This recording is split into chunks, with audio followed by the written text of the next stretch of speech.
first of all, the candidates who agreed to participate. We also thank our co-sponsors. This debate is sponsored by the Student Government Association of Mary Washington, the College Republicans, and the Young Democrats of Mary Washington. We also are co-sponsored with the Freelance Star, the Fredericksburg Area Chamber of Commerce, and the League of Women Voters of the Fredericksburg region. So thanks to all of the sponsors who made this work. I also have to specifically thank the students who are helping. They're collecting index cards. They're working with the timekeeping as well. So this is very much a Mary Washington event. I also want to draw your attention to 3 other debates that we're going to be having for the other Fredericksburg area Senate seat and for the 2 House districts that include the Fredericksburg area. The 28th district, our debate will be on September 18th. The 88th district will be on September 20th, and the Senate 17th district will be October 29th. And all of these will be at Mary Washington on the Fredericksburg campus. Just a few general rules to mention so that people understand how this is going to work. The opening statements will be 2 minutes each, and the order was selected at random. The closing statement will also be 2 minutes, and then there will be questions that are being asked during the an hour or so that we'll be asking questions, and I'm going to be submitting questions to the candidates that were from the audience, submitted by you all ahead of time.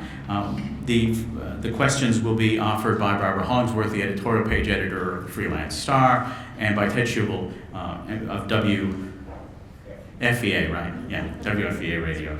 He's a local institution. I feel like he's on every radio station in Fredericksburg. But the other thing I would mention is the way that this would work is when a question is asked of a candidate, they will have 2 minutes to respond. The other candidate will have 1 minute by way of response, and there's a 30-second rebuttal option if the candidate who spoke first wishes to offer a rebuttal. The way that we'll do this is that there'll be an even number of questions where each candidate goes first, and that's why I'm saying roughly an hour.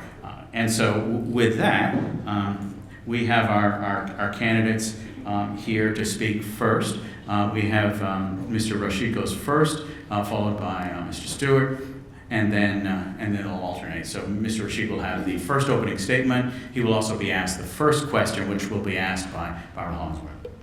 So with that, everyone has seen the signs for the 60 seconds left, the 30 seconds left, and the 0 seconds left. So with that, we should be ready to go. Thank you all for your help with this. So now, Mr. Rashid, you have 2 minutes. Thank you. Good evening. My name is Qasim Rashid. I'm the Democratic nominee for Virginia State Senate 28th District. My story in Virginia begins 32 years ago when my family and I migrated here from Pakistan.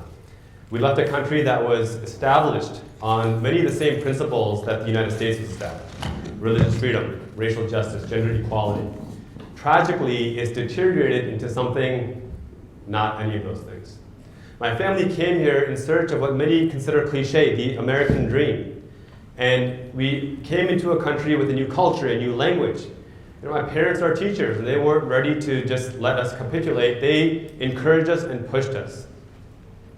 And if I'm honest, there was a struggle for us. I remember living in Section 8 housing.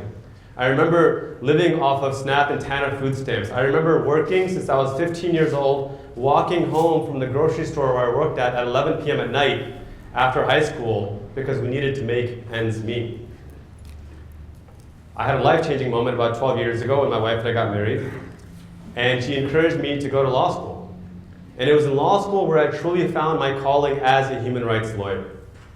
And in my work as a human rights attorney, I've worked to support women who are survivors of domestic and sexual violence. I've worked within the criminal justice system to reform incarcerated individuals and make them more successful returning citizens. I've worked with nonprofits to advance healthcare and education.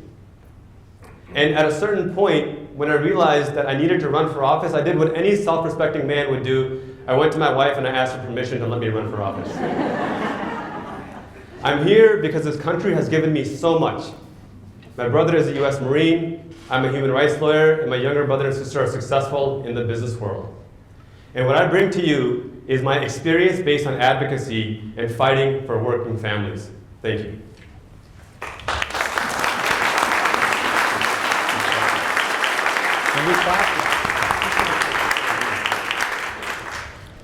Thank you. Good evening. I'm Richard Stewart, and I represent the 28th District in the Senate of Virginia. I'm running for re-election, and I hope that I can earn your support. Most of my life, or at least most of my adult life, has been spent in public service, either serving as a United States Marine, as a Commonwealth's attorney, or as your state senator. I was raised to believe in service to the community and service to our country. When I started this course some years ago, we promised you that we would focus on making our community a better place to live, work, and raise a family, and that is what I've done every step of the way. It's what I've focused on. It's the principles that have guided me as your state senator, because I understand that I work for you. And it's my responsibility and it's my job to advocate for you in Richmond and elsewhere to improve our quality of life. And in doing that, in the time in the state senate that I've spent, I've passed over 140 bills directed towards making our quality of life better in this community. And those are only the bills that had my name alone on it. Those aren't the bills that I worked with Democratic senators and Republican senators, collaborated with to get other bills passed, which are many, many, many more. And those were bills that were signed largely by Democratic governors. I focused on things like transportation funding, congestion relief, trying to dedicate the internet sales tax to build more roads, and using our shoulders as lanes during peak travel times so that you can get home to your child's baseball game or dance recital or whatever it is you need to get home for. I focused on keeping your taxes low, and this year I'm excited to tell you that we passed a budget that gives $1 billion in tax relief back to you, the citizens of Virginia, and if you pay taxes, you're going to get a check very shortly. I see my time is up. Thank you all very much.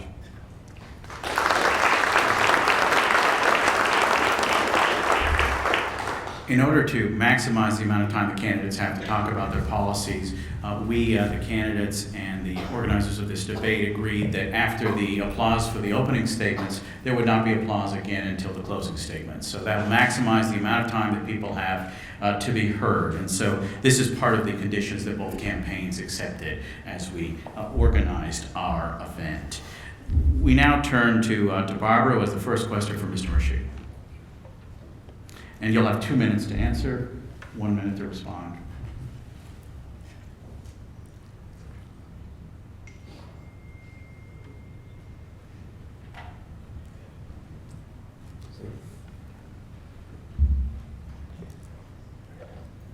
I think it's on. Okay, thank you. Wow. Mr. Rashid, one of the issues that affects everyone in the Fredericksburg region, which is not partisan, is our terrible transportation problems.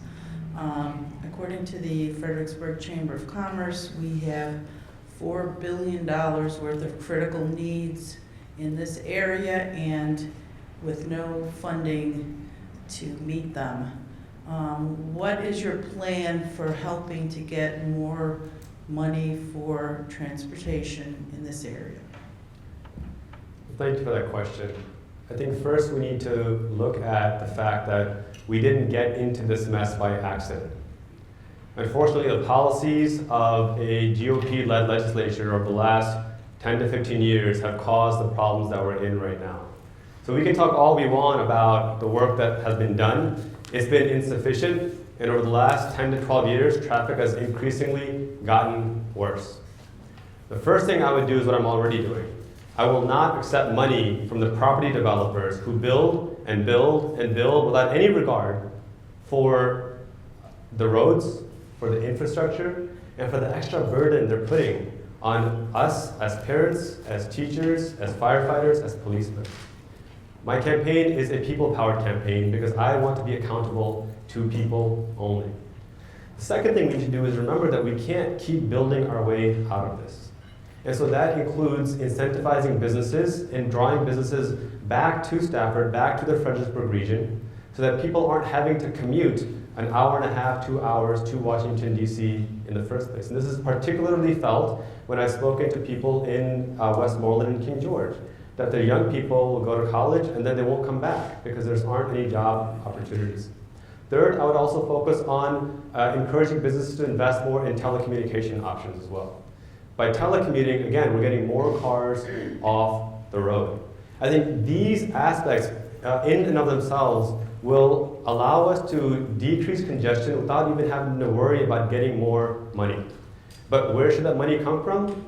I want to tax not the middle class, not the lower income class, but I want to tax the mega corporations who are making billions in profits and not paying their fair share. They need to be accountable to us, the public. If we do those things successfully, I believe we can resolve these issues in the next coming years. Thank you. Probably one of the biggest issues we face in this region, and so I've worked on this for quite a number of years. One of the bills I put in was tax incentives to try to get businesses up north to locate satellite facilities down here. And the problem was I took on Fairfax County in Northern Virginia, and they've got more votes than we do. But it's a really good idea trying to get them to locate those facilities here. Impact fees, because when developers develop, and if the locality doesn't go through a rezoning, they don't get any proffers. And so you've got all this buy right development, you've got all these stale lots that are already out there, and you get nothing for infrastructure, for police, for fire, for rescue, for anything. I have 2 impact fees before the Virginia Senate right now that addresses that. And it would require them to pay across the board for any kind of development, regardless of whether it was rezoned or not. It's being studied in the Housing Commission as we speak.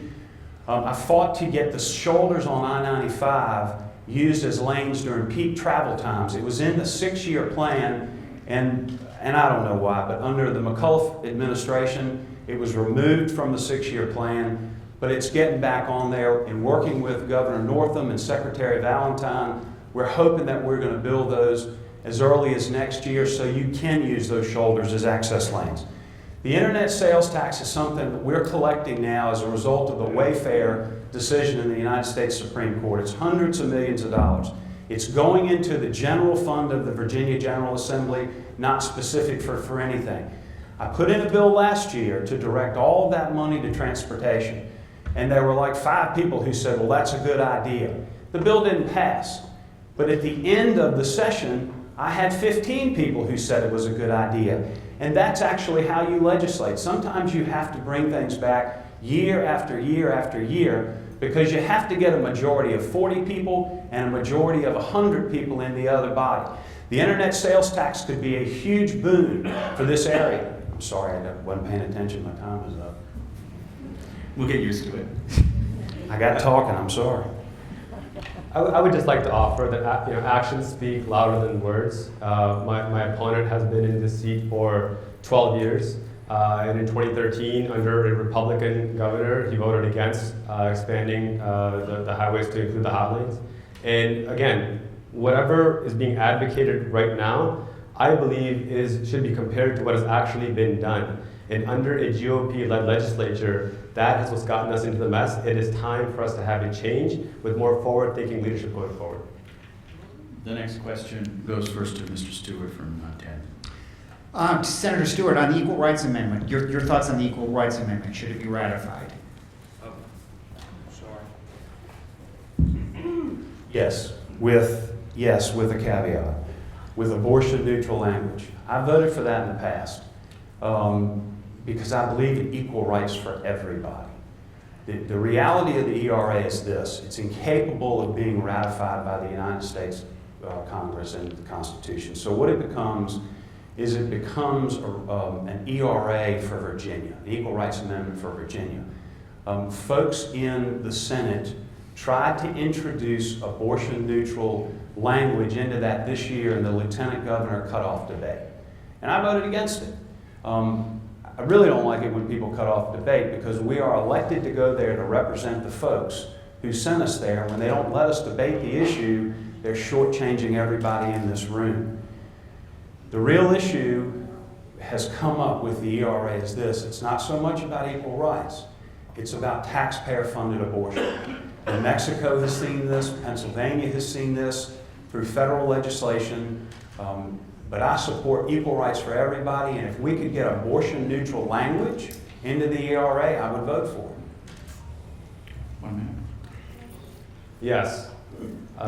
The idea that we need abortion-neutral language is a red herring. 37 states have already ratified the ERA. When this issue didn't come up because it is a new issue concocted as an excuse to deny equal rights to women. If you read the 25 words of the amendment or so, it doesn't mention abortion. It just simply says that there shall be no discrimination on the basis of sex. Now, my opponent is, again, his words are that he believes in equal rights for everyone. But from 2010 through this current assembly, he has consistently voted against legislation that would ban discrimination for women and for the LGBTQ community. So I respect what he's saying right now, but I'm frankly disappointed because the actions have indicated a consistent pattern of discriminating women and the LGBTQ community, and most recently with the ERA. Fun fact, the final straw that broke the camel's back of why I decided to ask my wife permission to run for office was because my senator promised to vote for the ERA and then voted against it. I said, enough is enough, we need to move forward with progress. Actually, I voted for the ERA the year before last, and you can go and look at it. It was when I discovered that this was an end run for taxpayer-funded abortion that I said I'm not going to vote for it. And when they cut off the debate in the Virginia Senate, the lieutenant governor said there's no debate on this issue. Of course I wasn't going to vote for it. And if the abortion, taxpayer-funded abortion issue is such a red herring, why won't the Democrats agree to it? We could put this issue to rest and we could pass it. So I take issue with that. I've not voted consistently to discriminate against anyone. The only thing that I've voted against is the marriage amendment, because I believe that marriage is between a man and a woman. You look at my other votes for the LGBT community, I vote to give everybody equal rights. The next question comes from the audience, and it goes first. Let's be respectful. Let's be respectful. And it goes first to Mr. Rashid. How do we increase access and affordability of health care in Virginia? Well, for starters, you don't strip 312,000 Virginians who have now signed up for Medicaid expansion. Led by Democrats, we finally and thankfully expanded healthcare access to lower-income Virginians. And now over 300,000 Virginians have access to healthcare, whereas they didn't before.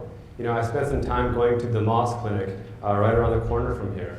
And I said, in one word, what would happen if my opponent was reelected and fulfilled the Republican promise to repeal Medicaid expansion?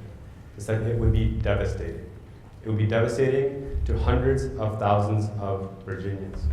My responsibility as a public servant is to look at the needs of my neighbors and act upon what they have asked us to do.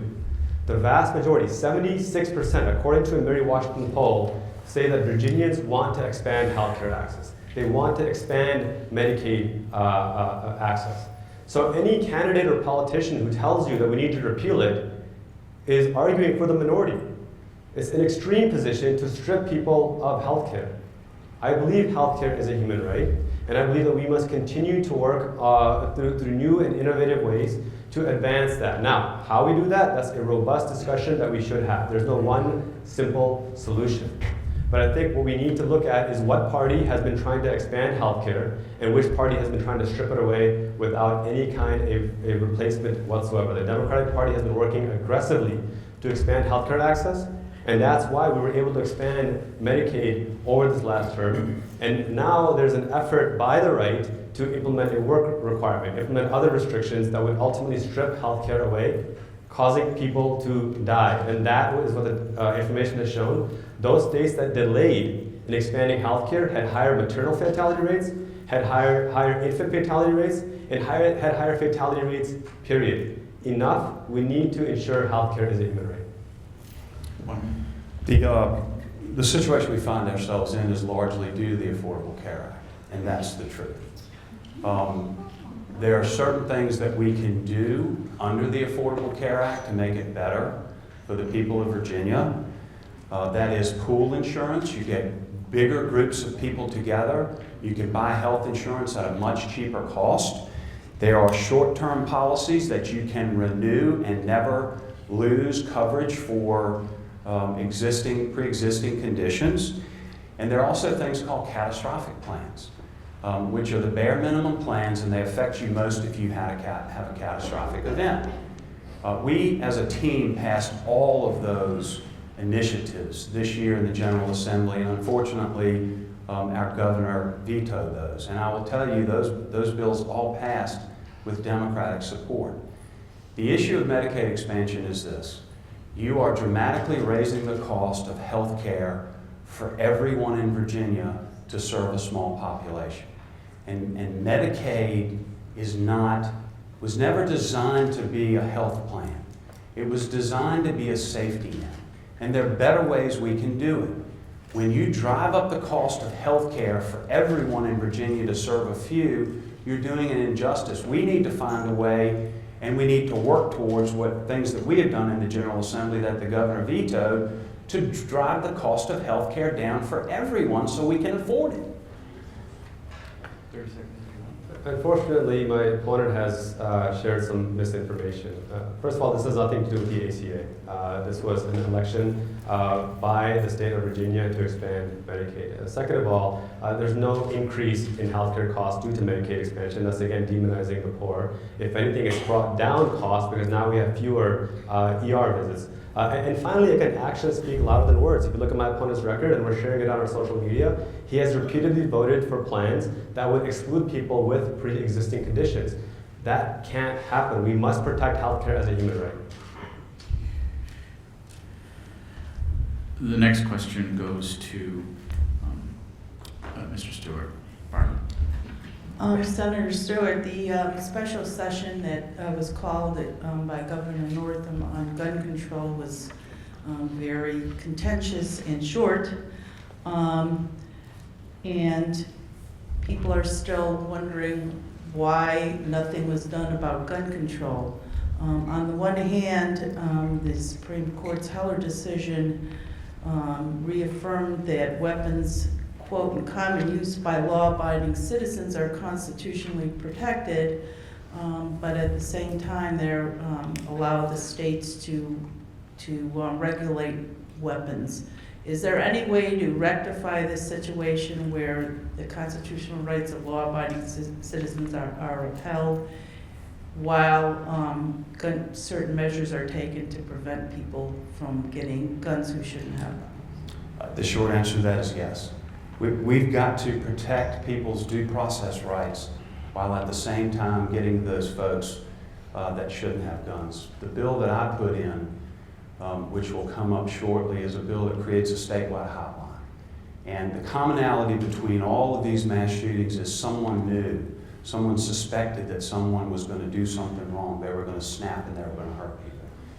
And so my bill would create a hotline that allows you to call a central location. You would then dispatch either a psychiatrist with investigative experience or an investigator with psychiatric experience who could go and try to help that person, while at the same time preserving that person's due process rights, not taking them away. Not a red flag law where you kick down their door and go in their home because there's been some bare allegation against a person, but a thoughtful process where we could actually help people and try to stop them before they commit these acts. The Crime Commission is one of the best agencies we have in the state of Virginia, with some pretty significant experts who are working on this. And I think everybody believed that it was prudent to let the Crime Commission review these bills, think through it, and then come back with recommendations. It's not an easy thing to solve, or it would have been solved long before now. A lot of these ideas that people want, they want to take away your due process of law. These were things that our founding fathers gave us because of tragedies that occurred as a result of the king, and they learned.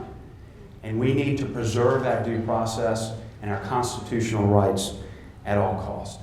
And I want to respond real briefly to Medicaid expansion driving down cost. Who do you think's paying for Medicaid expansion? The hospitals are being taxed. Who do you think's paying the tax? You are. It didn't drive the cost down, it drove the cost up. That's why your premiums continue to increase.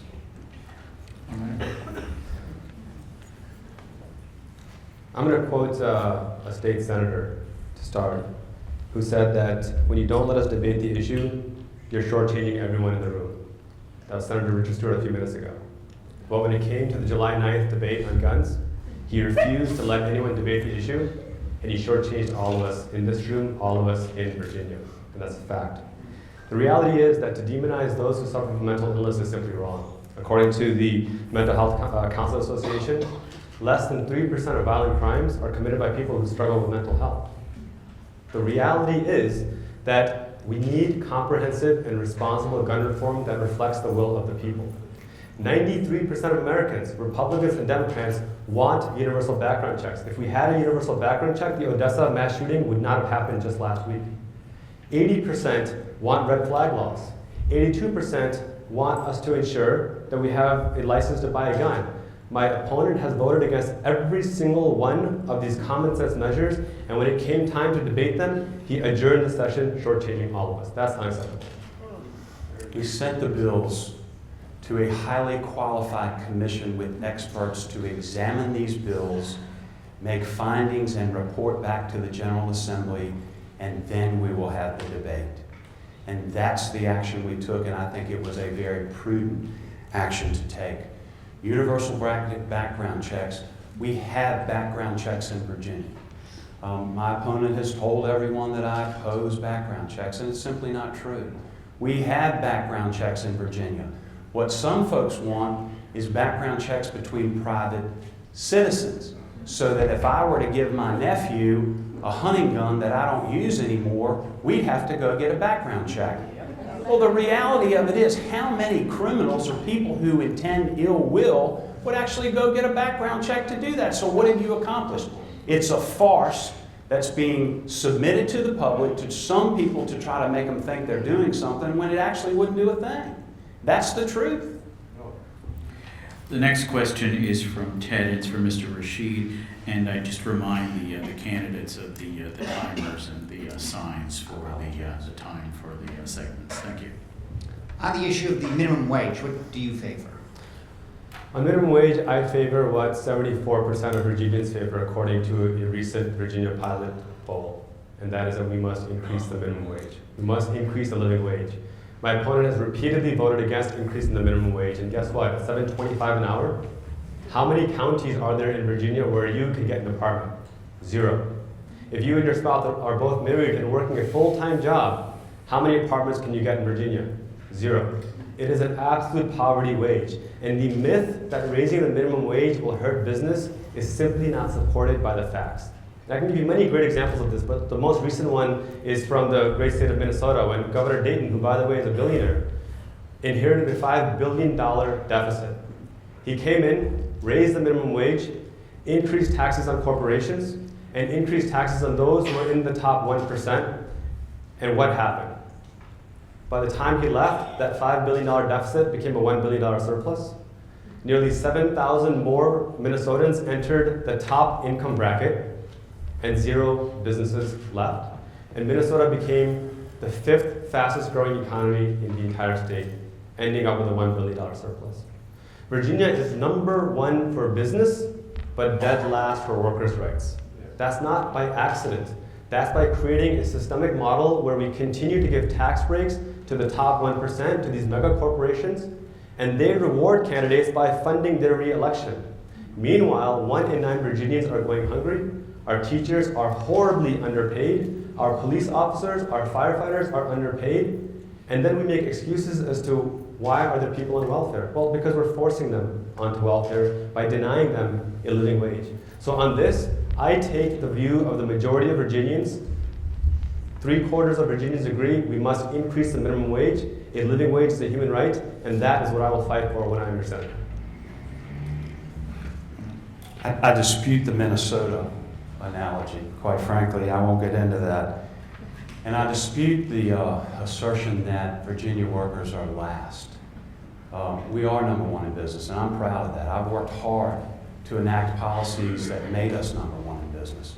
And if you actually look at the statistics from the Department of Labor, they say workers are in the top 10 in Virginia. And I think that's pretty darn good. We can always work on more to improve things. But for the government to supplant its judgment in place of business is flat out wrong. For the government to pick winners and losers in our society is flat out wrong. And that's what happened when the government says to business, you must do this. So what happens if a business has a budget and they can hire 10 people at $10 an hour? And you say you've got to pay them 15, which is what I think my opponent wants. Do we then lose 5 jobs of those people? Is that what happens? Why should we ever say the government should pick winners and losers? It's a bad idea.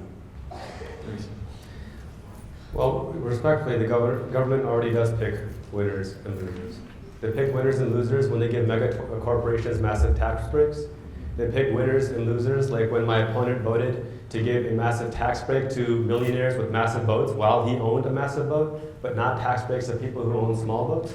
So let's dismiss this farce that the government doesn't pick winners and losers. All we're asking for as working class people and fighting for working families is let's just have a level playing field so that because corporations don't pay their people enough, they're working a full-time job and still on welfare. That is picking losers, and that's wrong. This question is an audience question. It goes first to Mr. Stewart. Do you support any changes in state law that would encourage more voter participation, longer hours, more sites for early voting, or anything along those lines? And if so, would you describe the changes you'd be willing to support to increase voter participation? Yes. Sorry. Actually, this year, I put in a bill that was just excuse-free voting. It's not even absentee voting. It was, if you're entitled to vote in Virginia, you can go up to 30 days prior, and I wanted them to stay open on weekends and vote. You didn't have to give an excuse like you do on an absentee ballot, because frankly, I don't know why I should have to tell the government that I'm going out of town or I need to do something else in order to vote absentee. It's really none of their business. And so my bill said you can vote up to 30 days in advance of the election at the registrar's office, and you don't have to even make an excuse for doing it. The bill didn't pass, unfortunately, and I will tell you that was bipartisan. I wish I could have gotten more support from both sides for that bill, because I believe that's what we should do. We should make it easy for people to vote and to participate in our democracy. I commend the Senator on the 30-day no excuse. I want to give credit where due. I think that's a beautiful thing. Unfortunately, again, I'm going to ask you to look at actions because actions speak louder than words. In 2013 and in 2017, my opponent introduced a voter ID law that many describe as very similar to the president's mythical claim that 3 million people illegally voted. The statistics are that in the last decade, there have been only 91 cases of actual voter fraud. That's 0.004%. And yet he spent money on this. But I think the most remarkable thing about the Republican agenda that just leaves me mind-boggled is that last year, they passed legislation to return the right to own a firearm to former felons. So they believe that a felon can be rehabilitated to own a firearm. But when it came to passing legislation to return voting rights to former felons, it died in committee. How about that? You can be rehabilitated to own a firearm, but not to own, not to pass a vote. We need to reform this and ensure every person has equal access to voting. I don't ever recall introducing a voter ID bill. I've introduced so many bills. As I said, I've passed 140 in my name alone, so it's certainly not impossible. I do recall voting for a voter ID bill. And I do very firmly believe that you should have to show some form of identification before you vote. You have to show a form of identification to do anything in our society.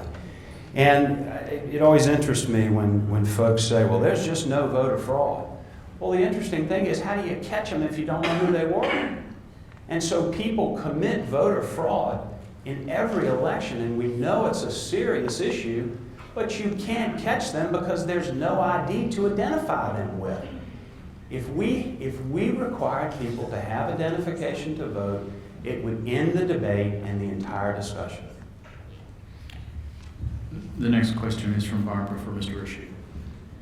Mr. Rashid, one of your tweets under hashtag cancel my debt was concerning the amount of money that you had borrowed to attend law school. And I'm quoting, students are forced to take high debt and borrow at 7 to 8%. I'm running for office to fight this injustice, unquote. Who forced you to take on, I guess it was $180,000 in debt to attend law school? And don't you think it would be an injustice to people who have paid their own way or their children's way in college to be asked to foot the bill for other people? A wonderful question. I'm so glad this came up. We live in a society where, as my opponent said, the government doesn't get to pick winners and losers, but they already have. The current student loan debt is about $1.6 trillion. And the mere idea of canceling that raises people in alarm that isn't that unfair? Isn't that unfair? Isn't that wrong? Well, my response is very simply, no, it's not. And here's why. Since the 1970s, the government has bailed out banks and Wall Street and corporations to the tune of over $10 trillion. $10 trillion, think about that. Meanwhile, when the government loans these corporations money to the tunes of hundreds of billions of dollars, they do so at 0% or 1% interest. But when it comes to our next generation of the middle class, they do it at 6 to 7%, 8% interest. The government is picking winners and losers, and the winners are those who are already extraordinarily wealthy, and the losers are those who are desperately trying and clawing to get up to the middle class. Unfortunately, this policy has been devastating to the United States. In the 1960s, under a Republican administration, when the marginal tax rate on the wealthy was over 90%, the middle class represented 2/3 of America. Now, as we've continued to shave and cut taxes for the wealthy and raise them on the middle class is now only about 40%. We have more wealth inequality today in September of 2019 than we had in September of 1929, right before the Great Depression. So the idea that this is unjust is, I think, a false proposition. The reality is that the government can bail out mega corporations to the tune of 10 trillion, and they keep making the same mistake over and over again. They can most certainly help their middle class at a fraction of that to ensure that we strengthen our economy going forward. When I was a child, I was taught that your word means something. And when you make a commitment, you have to honor that commitment. When you borrow money to go to school, college, law school, you're making a commitment to pay that money back. And then to turn around and say, I shouldn't have to pay that back, every other taxpayer in the state or the country should, just because, is flat wrong. You make a conscious decision to borrow that money. In life, we all have to learn early on that our choices have consequences, and you've got to be responsible for those consequences. And you talk about bailing out mega corporations in Wall Street. The government doesn't bail out anybody. It's the taxpayers of the state and the country that have to pay these bills, and the government shouldn't be using the taxpayers' money to bail out anyone or to cancel anyone's debt. It's simply wrong. Why should the government make? I'm sorry, we don't allow questions from the audience. You had the opportunity to participate by offering an index card suggestion. You can speak to the candidates after the debate. There's another 30 seconds from Mr. Rashid. Sure. Again, I would just ask you to look at the senator's record. He says one thing, but in 2015, he helped pass legislation that would exempt Dominion from having to pay back by charging us extra fees. Well, guess what? Lo and behold, the SEC has now reported that Dominion overcharged us $277 million out of our pockets. And because of the legislation that our senator helped pass to protect them, they have to pay back zero. So it's easy to say one thing, but holding fast to that with your actions is a very different conversation. The next question goes to Mr. Stewart, and it's from Ted.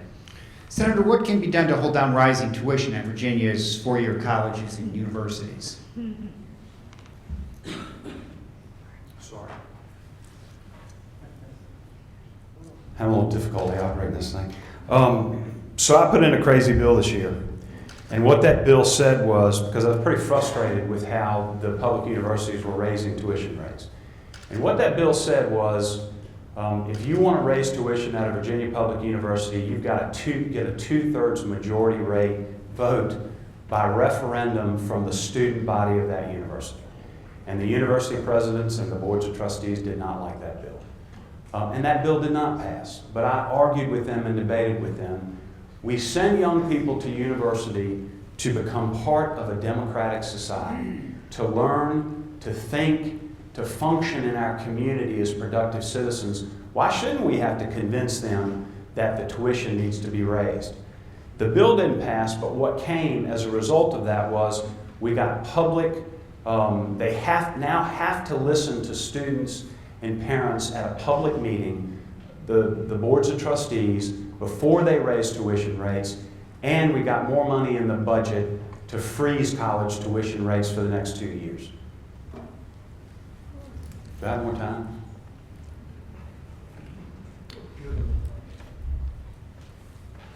I want to correct one thing Mr. Rashid said. I voted against this last Dominion bill, which allowed them to keep that money. That should not have ever occurred. All the profits that they did not earn, I was one of the strongest voices against it, and I'm happy to get the record of that. They did not earn that money. It was done through a rate freeze a few years ago. We actually had the bill this past session before last, which allowed them to keep all that money and then reinvest a bunch of money in the infrastructure. And what I said from the very beginning was, I'm not going to support anything that allows you to keep profits you did not earn. Give that money back to the people of Virginia, and then if you want to go before the SEC and put in a rider to try to put the money into infrastructure, I will support that. They wouldn't do it that way, so I voted against the bill, and he's flat wrong and misrepresenting my record. Well, again, we can look at the 2015 bill that Senator Stewart supported that allowed them to keep the extra $237 million. This is not an opinion, it's on the record. We'll tweet it out on our social media as well so you can see it for yourself. And I actually agree with Senator Stewart. Why should we be punishing our young people simply for the crime of getting a higher education? I wish that same sentiment was there when my generation was going to college and law school, and we saw tuition rates far exceed the cost of actual living. And so to answer the question, I think the first thing we need to do is we need to work with the federal government to ensure that the government isn't simply writing a blank check to universities. They offer loans because they didn't want anyone unable to go to college because they couldn't afford it. The regulation that didn't happen, that should have happened, was to ensure universities were held accountable to explain why they need to raise their tuition rates by 5-10% every single year. And as far as asking a student body for a 2/3 majority, I think that's a good idea. So I mean, again, I'm giving credit where due. I think that's a fantastic idea. I'd love to see that happen. 30 seconds. 2015 bill for Dominion was a rate freeze bill based upon the projections by the EPA of not being able to burn coal for electricity. That didn't allow them to keep anything. It froze rates in place. The 2018 bill is what allowed them to keep the profits from that rate freeze that they otherwise did not earn, that they said they were going to put into our infrastructure to beef up the grid. Go look it up. I voted against that bill. This question is another audience question. It goes first to Mr. Rashid. The questioner asks, what are your views on immigration? What immigration policies do you think make the most sense? Well, I'm an immigrant to this country. I'm grateful for this country's welcomingness, its beauty. My brother is a U.S. Marine veteran. And he said he didn't really feel like a citizen until the day he graduated from boot camp. So I believe that our country should continue to live the way it has for centuries and be a nation of immigrants. Be a nation that finds it easier for people to immigrate. Now, my opponent has accused me of wanting open borders. This is unfortunately a lie. I've never advocated for open borders. I'm an immigration attorney. I work with people to help them navigate the very complex immigration process. Unfortunately, the federal government has made it increasingly difficult by raising fees, by passing arbitrary bans that have no rhyme or reason. And my opponent, he's taken it off his website now, but up until a few months ago, he wanted to force local police to work with ICE to raid immigrant homes. Now, I've spoken to two sheriffs, the sheriff of Stafford County, Sheriff Decatur, and Sheriff Dempsey of King George County, and both of them disagree with this notion. And it's quite obvious why. We need local police to work on local issues. We should not be raiding people without due process of law. We should not be doing this, period. So I would like to see an immigration system that continues to thrive based on what made this country what it is, a nation of immigrants, where we make it easier to immigrate, follow through with the due process of law. And finally, I'll say this, that one of the horrifying things this current administration has done is deny the human right of asylum. Understand something. People who seek asylum are not doing it because they feel like it. They're doing it because their lives are in danger. And to deny this basic human right stands against everything that makes this country the beautiful country that it is. I think this is an opportunity for us to reflect, think about what has made us stronger, and recognize that far from doing things like increasing crime or hurting the economy, immigrants have lower crime rates and massively boost the economy. That's what we should encourage.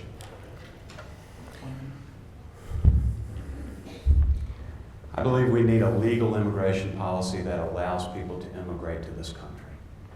I do not believe that we should harbor illegal immigrants. I do not believe in sanctuary cities. I think that undermines everything we stand for. So we disagree on this issue. I do believe that we should cooperate with ICE. I was a Commonwealth's attorney. I prosecuted people for a period in my life. And unfortunately, I had to deal with some pretty tough characters. And I cooperated with ICE to the extent that we needed to, and we all should. There are numbers of cases where people who are here illegally have murdered, raped, robbed citizens of this country, and it should not have been allowed to have happened. But I also agree that we've got to have an immigration system that works, and we don't currently have it now. And so I hope that Congress can come up with something that works. We need folks that want to be here, that are willing to be productive citizens, that are willing to pay taxes and be part of the community, but it's got to be done in a legal way. I'll simply add that this demonization of immigrants by looking at the vast minority that commit violent crimes, no one is defending them. No one. I've yet to hear anybody defend these folks. The reality is that immigrants and even undocumented immigrants commit far fewer crimes than U.S. citizens. And when we talk about asylum hearings, especially when they're afforded a representative, a counselor, there's nearly a 98% appearance rate, which is actually higher than the appearance rate for traffic court. So we need to find ways to strengthen our economy and our community with immigrants with compassion through action. The next question is from Barbara and goes to Mr. Stewart. Senator Stewart, the opioid crisis has decimated many communities in Virginia and throughout the country. The federal government has just announced that they were going to give Virginia $20 million to fight this epidemic. What do you think is the best way to spend that money, and how would you do that without punishing people who are in pain and are sick and need these vital medications? We've got to spend it through treatment and getting them off of this stuff. I've never seen anything like this in my entire life.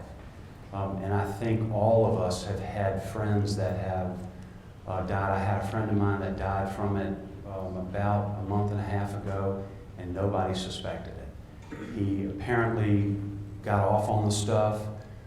He was arrested for driving under the influence of something. They didn't know what it does. Spent time in jail. He got all cleaned up. He was back to work. He was getting his life together again. And then what I understand happens is they fall off the wagon. They take the same dose that they did when they were actively taking it and killed him because his body couldn't tolerate it. It affects all walks of life. It affects people in every community. And I've never seen anything like it. It's a horrendous tragedy. We've got to get the money to treatment. We've also got to prosecute the dealers who are putting this stuff out. And I believe that we need to give immunity to people who are with others who get drugs from the dealer, particularly as an accommodation. And I'll give you an example. We passed a bill that I've worked on for the last 5 years this year, and the governor vetoed it. And what that bill allowed you to do is if 2 people were doing an opiate, and one of them died, then the other could, or was in distress, the other could call for help without fear of being charged for possession or anything else. And I don't know why the bill was, I can't speak to that, but we've got to get at those people that are selling it while at the same time give the treatment to others. I was aware of a young lady in Hanover County, and her mother came and testified on this particular issue. She was doing this with some other fellow. When she started having seizures and in distress, they put her in the closet. And they all left because they were afraid they were going to get in trouble. It is the most serious thing that I think I've dealt with in my time in the Senate, quite frankly. Yeah, I mean, I agree. We need to work on treatment. But again, I'm going to ask you to look at my opponent's record. As senator, he voted against decriminalizing even small amounts of marijuana and pot, holding those folks accountable for even a small amount where they were just smoking it themselves, not distributing, not dealing. And that is one of the reasons why we also have a massive incarceration rate as well, due to something as simple as marijuana. Look, we're not going to arrest our way out of this. I've been spending my time meeting with the local sheriffs and asking them, what are your opinions? And they consistently agree that we need to stop making this a war on drugs and start investing in treatment. And guess what? With Medicaid expansion that the Democrats helped pass, now people have access where they didn't have before. That's where all this stuff is intertwined. So when you deny health care to people, you also exacerbate the drug crisis and make it even worse. So I would ask you to look at actions and which party is actually working to ensure that those who are addicted are getting the treatment they need, not just thrown in prison. Marijuana is still legal at the federal level. So again, it's a farce to decriminalize it in Virginia. And why do we tell people we're going to decriminalize something when they can still get a federal charge for it? And yes, I voted against it. And what I wanted to do was make a first offender program more significant so that if people get on drugs, we can help get them off. And I can assure you there are not many people going to jail for smoking marijuana in Virginia. It is a finable offense. There is a jail sentence after a certain period of time, but most are not doing it. Decriminalizing it and letting them do all the drugs they want is not the right thing. We need to get these folks help and get them off of these drugs. The next question is from Ted for Mr. Rashid. On the issue of abortion, your thoughts on current abortion law and any changes, or what would you like to see? On this issue of abortion, I trust women. This is a law that we have in Virginia that was passed actually by a Republican governor in the 1970s, and it's been the law for the last 40 years. I trust women. This is fundamentally what this comes down to. Do we trust women or not? I trust women to be most capable of making a decision, a very personal and intimate decision, with their physicians, and if they so choose, with their loved ones. If a woman has to make this decision or is put in this position, she should be in a room with her doctor, not with a senator in the legislative assembly. And I think that's fundamentally the question that we need to ask. If we trust women, then we ensure women have the resources available to them to make this decision. If we don't trust women, then we bring in big government and have government dictate what women should and shouldn't do. The reality is that according to numerous polls, what I'm saying is not the extreme view, it's actually the majority view. 72% of Virginians trust women. and stand on this correct issue. So when we try to force the views of 28% on the majority, that's not a democracy. It tells us that we simply don't trust women, and that is inexcusable. And again, I'm going to point to my opponent's record. If his view really was that we need to somehow ban abortion, then he wouldn't have voted for a bipartisan bill in 2017 that would have guaranteed that insurance companies provide contraceptives to women for 12 months. Other states that have implemented this program have seen a 30% decrease in unwanted pregnancies and nearly a 50% decrease in abortions. So this is actually not about abortion. It's ultimately about trying to control women because the right doesn't trust women, and that's deeply troubling. 72% represents Republicans and Democrats. These are Virginians who trust women, I trust women, and that is how we should move forward on this issue. I'm pro-life, and it's just that simple. And this was the most difficult year I think I've had in the Virginia Senate because the Democrats put in a bill to allow for abortions up to the time of birth. And it hurt me to my core, and I can't explain it any other way than that. That's what the bill said, that's what the bill would do, and it was unconscionable. That's simply a lie. The bill that was passed in the 1970s, signed by a Republican governor, mandated that 3 physicians would have to sign off on an extreme situation where due to the danger to the life of the mother or some other unpredictable situation, the bill that was introduced was to change that threshold from 3 physicians to 1 competent physician. That was really it. And if people have a problem with the bill, they should take it up with the Republican governor who signed it into law in 1975, not the Democrats. The next question is another audience question, and it goes first to Mr. Stewart. Last February, the General Assembly took the first step towards ending gerrymandering in Virginia by passing the first read of a proposed constitutional amendment to establish a Virginia Redistricting Commission. Will you support passage of this amendment in the next session if you're elected? Yes. I've supported every redistricting commission bill that we've had since I've been in the General Assembly. Because the 28 district seat is your seat. Not my seat, it's not his seat if he wins, it's the people's seat. And look at the 28 district now. It runs from the little town of Montrose up to Gainesville. And it winds like a snake. And there's nobody in this room who can explain to me the communities of common interest, the contiguousness, or any of the things that qualify under the Constitution. In fact, there was a group called Virginia 2021 that sued over this last redistricting, and they sought to subpoena all of the information from a bunch of senators in the General Assembly, and every senator denied turning that information over except for me. And I work for the people. I believe in an impartial redistricting group. I turned over everything I had for them to see it voluntarily, and I hope that we can get this issue passed. I won't need a minute. I agree with everything Senator Stewart said. I think it's unconscionable that we have districts where politicians choose their constituents as opposed to their constituents choosing their politician.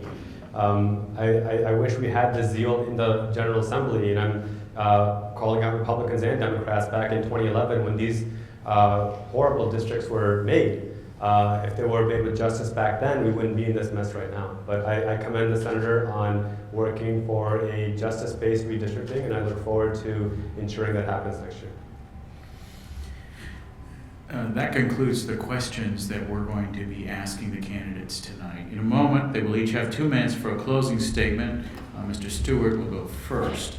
Before I do that, though, I think it's incumbent upon me to thank the folks in the audience tonight for being as well behaved as you are.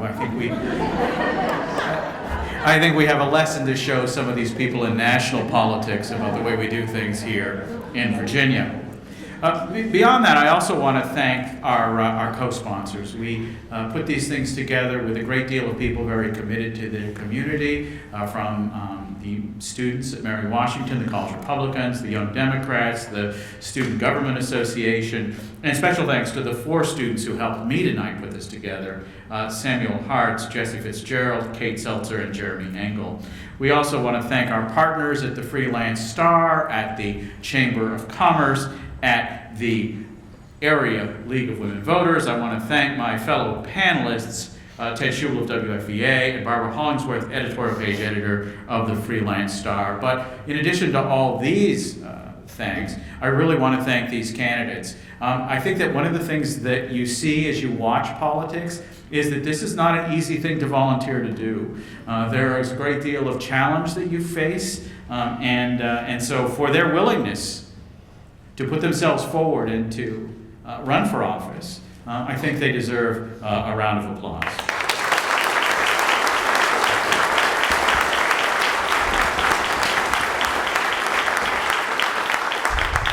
On your way out, you can get campaign materials. There are tables in the back, just outside the auditorium here. But with that, we will now move to 2-minute closing statements. Mr. Stewart, you go first. Thank you, Dr. Farnsworth. And thank everybody from Mary Washington, the Freelance Star. I can't remember all the groups that he said, but I really appreciate you all putting this event on. I was telling Lisa when I came in the room, I know how much work it is to sponsor an event like this. And I really appreciate you all doing it and being willing to do it. And I really appreciate the fact that you all are willing to take your time and come out and listen. Listen, I know a lot of folks have made up their mind before they come in and they support their candidate, and that's fine. It's a wonderful thing that we live in a democratic society and we get to have a civil debate about the issues and the topics that care so much to the people in this district, and I'm just really appreciative that everybody came out, participated in it, and the groups put it on. And if I'm reelected, and I expect to be, I pledge to continue to work hard for you all to continue to improve our quality of life. Thank you all.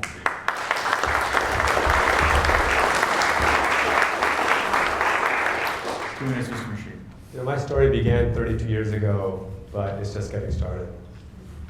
I've been a human rights lawyer for the better part of the last decade, fighting for marginalized communities, advocating for those who were left to the wayside, those who were denied a living wage, those who were incarcerated for a small amount of marijuana while somebody else walked free, those who were forced to pay higher taxes and higher rates while billionaires and millionaires got off scot-free, those who were denied an education while those of a wealthier class were afforded one, those who were denied health care while those of a wealthier class were afforded one.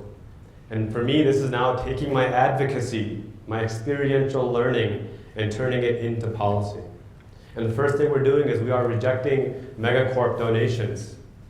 Unlike my opponents, we don't accept money from megacorporations that are devastating our economy, suppressing a living wage, and preventing our economy from growing. In fact, I'm proud of the fact that we have more donors from Virginia in the last 4 months than my opponent has had in the last 4 years combined. We have more individual donors than any candidate in Virginia, Republican or Democrat, because we are fighting for working families. We're fighting for each and every single one of you. I'm proud of the fact that I have Democrats, Independents, and Republicans voting and donating to our campaign.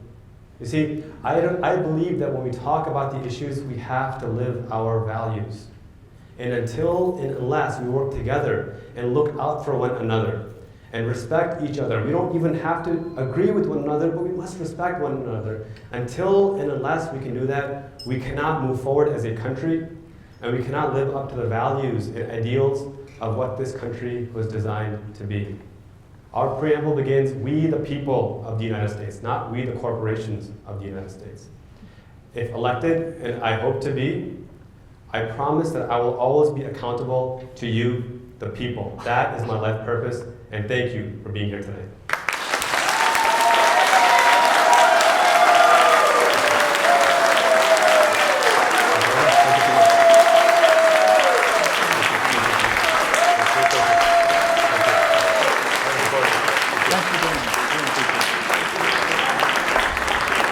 Thanks to everyone. Have a pleasant evening.